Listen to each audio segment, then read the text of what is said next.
The adult student, still crazy about learning after all these years.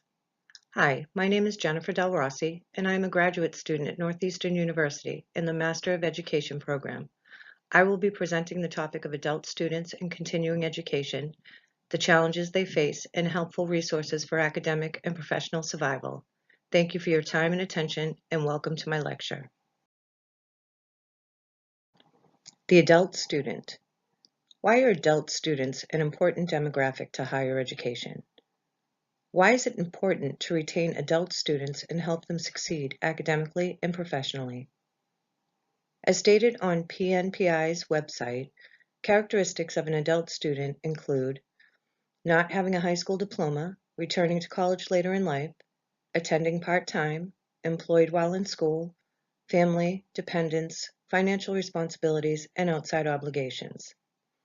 It almost reads as a list of aches, I thought at first, until I reflected upon what it means to be an adult learner and that I come from a long line of adult students working hard to make education more accessible for the next generations to come. Education is all powerful, and it can create amazing transformations. I've seen it firsthand. My mother returned to college after raising 4 children and received her nursing license. All she ever wanted was a better life for her family and her children. If she could do it, I know that I can do the same. My older sister recently returned to college as well. My mother's perseverance and dedication to continuing her education inspired in us the confidence to reach for our dreams and never settle for less.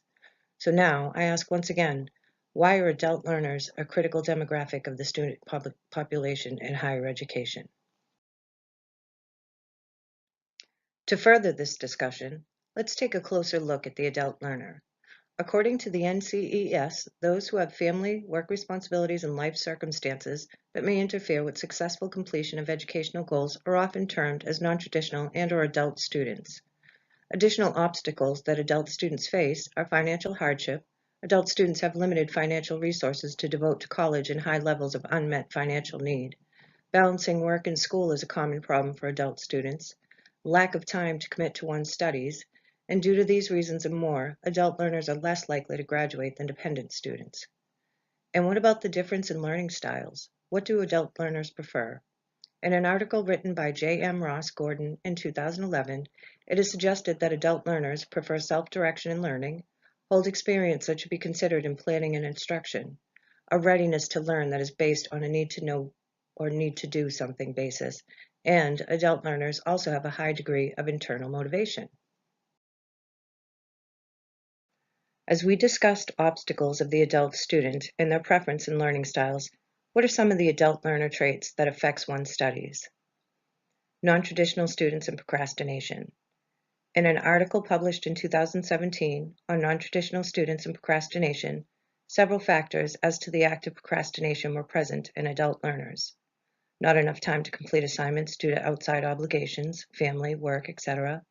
Unable to obtain course materials due to financial hardships, time constraints, health concerns, and a lack of self-confidence when obstacles may become overwhelming, doubting one's ability and affecting the adult student's academic performance.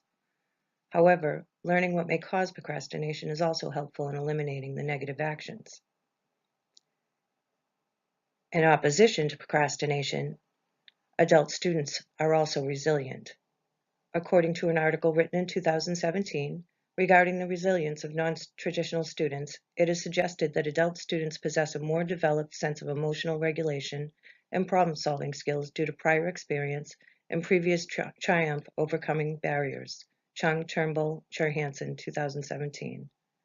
This work contributes to the body of evidence regarding the strengths of non-traditional students, an important area which is often ignored. However, after every obstacle they face, adult students continue to move forward.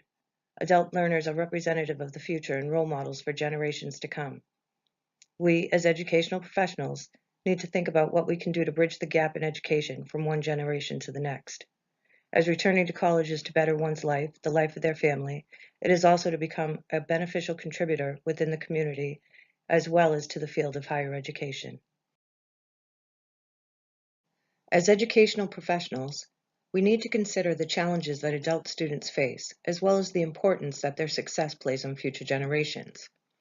Recommendations, according to the Institute for Women's Policy Research, colleges and federal data systems to collect, track, report data on independent student outcomes, to consider new financial aid eligibility and award policies allowing independent students to reduce work hours, to design or adjust higher education interventions to ensure that part-time independent students have full access to financial aid, incentive programs, and student supports, and to encourage employers to provide adjustable schedules that allow independent students class time and childcare. Another important recommendation is to train college faculty, administrators, and staff on demands facing adult students and ask that college systems, policies, and programs be assessed to address scheduling and financial needs. Suggested resources for the adult student. Different learning environments. The female hybrid classes. The idea of a hybrid course is to combine classroom instruction, face-to-face, with online coursework, a combination of the two.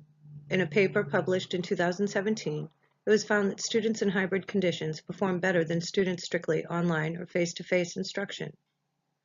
Flexible schedules and relevant coursework are also very important to the adult learner. Online degree programs. Colleges with degree programs in which all coursework is performed in an online learning environment. I know of many single-parent adult students that were very successful in completing their degree programs completely online. A friend of mine who was raising her 4 young girls went back to college online and received her degree. She now works as a medical administrator and will be sending her oldest off to college next fall. She notes that this would not be possible if she had not continued her education. I've said it before, education is all-powerful. It transforms lives. I've seen it firsthand. Another important factor in adult education is CBE, competency-based education. CBE is a type of learning that allows you to progress at your own pace. It's personalized and you can earn college credit through the mastering of skills and completing assessments. Through CBE programs, students are required to demonstrate their abilities in real-world situations by completing projects or assignments that they would experience in the workplace, according to Wax and Klein-Collins 2017.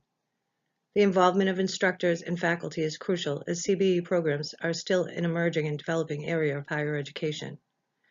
To continue with these programs, a constant line of communication between educator and employer is required. Also, connections and communications to the workforce is a core value for both colleges and employers.